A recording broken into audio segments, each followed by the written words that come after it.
The Amargosa Opera House and Hotel, built at the junction of California State Routes 127 and 190, just a few miles from the Death Valley National Monument and 92 miles west of Las Vegas. On the National Register of Historic Places, it is what is left of the company town that was constructed by the Pacific Coast Borax Mining Company in 1923 to 1925 and used to house employees and mine supervisors. At the northeast end is the Opera House itself, originally a meeting hall, church, and funeral parlor for the miners, now decorated with the marvelous artwork of Marta Becket, who found it abandoned in 1967 and has been here ever since. Marta's artwork took years to complete and adorns the walls and ceilings of the old meeting hall, and even looks beautiful under infrared photography.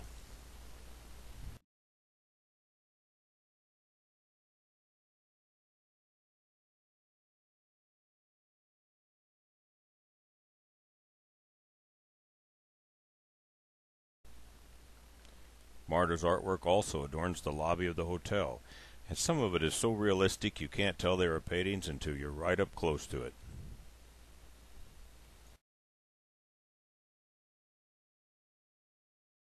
Our journey took us down to the long hallway to room 15, one of the rooms used by the Ghost Adventure film crew. We were amazed that the headboards on the Valance filmed in the episode are not real, but are part of Marta's work. We also were surprised that the inside doors to other adjoining rooms were permanently secured, which perplexed the Ghost Adventures crew when they would not open. Did they not read the posted signs before filming?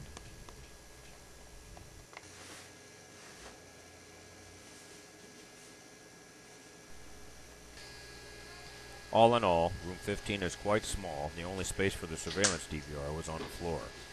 We laced the room with EMF detectors and had just enough space for one static camcorder and 3 wireless cams to be situated to avoid infrared crossfire. As typical in older hotels, the quantity of electrical outlets was a challenge.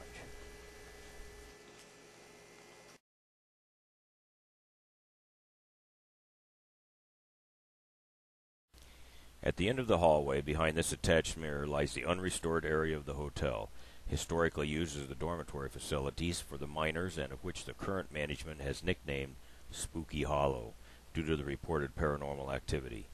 The management was most gracious in allowing us to spend time in here alone. But keep in mind that if that offer is extended to you, gratuities are accepted to keep this wonderful project ongoing and alive for future investigations.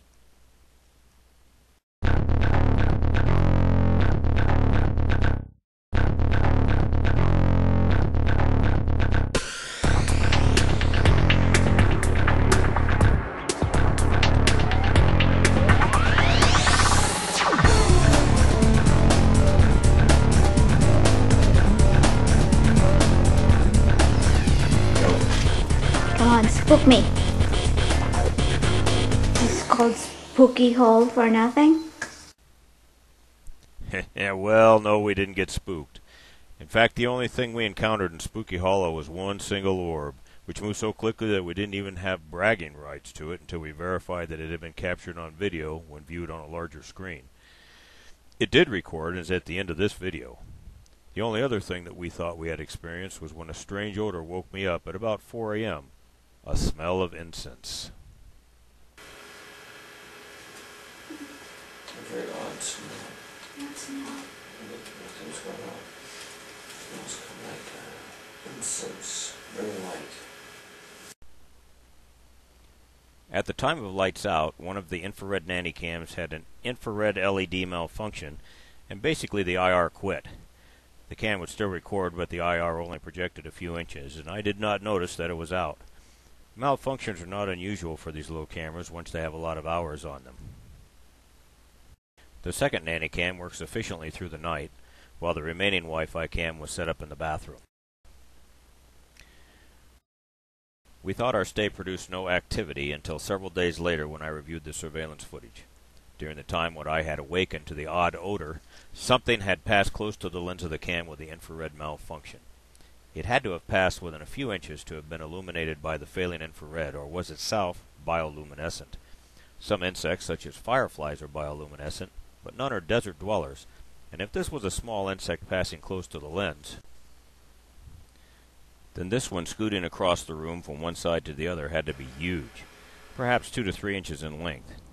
I can say that we saw no insects on our room at any time, and a bug of 2 to 3 inches in length would be hard to be missed by anyone, asleep or not.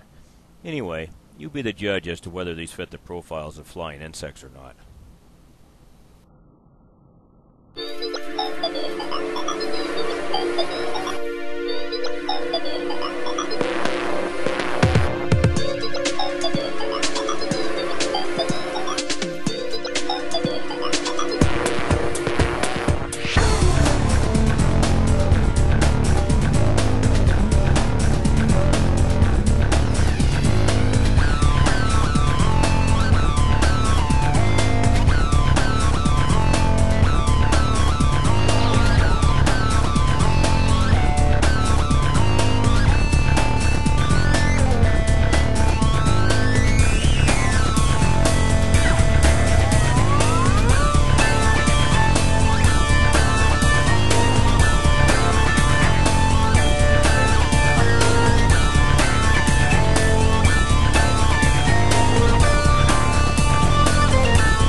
Watch the doorknob as the static camera tries to refocus on something that the automatic depth finder is detecting, but which cannot be seen by the infrared.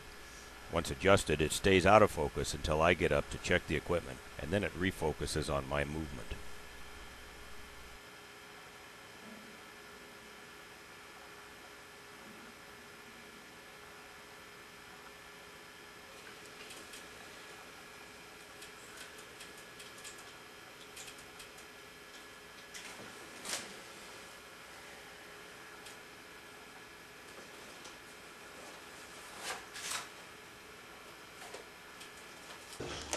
The only paranormal activity we witnessed while on site was a moving orb spotted inside Spooky Hollow during our daytime pass-through.